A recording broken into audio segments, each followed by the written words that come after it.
శ్రీ మాత్రే నమః.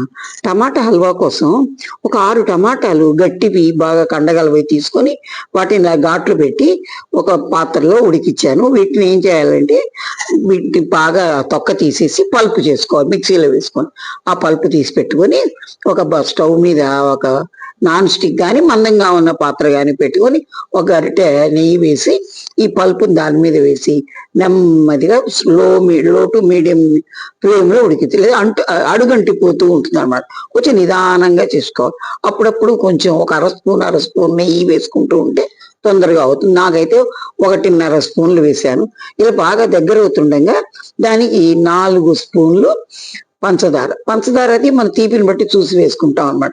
పంచదార వేసాక పంచదార అంతా బాగా కరిగి పాకం దగ్గరకు వచ్చి ఇలా హల్వా ఇలా దగ్గరకు వచ్చి చూసారా బాణలు అంచులు వదిలేసుకున్నాం. అప్పుడు జీడిపప్పు వేసి ఒక బౌల్లో తీసుకొని సర్వ్ చేసుకున్నామంటే తీయని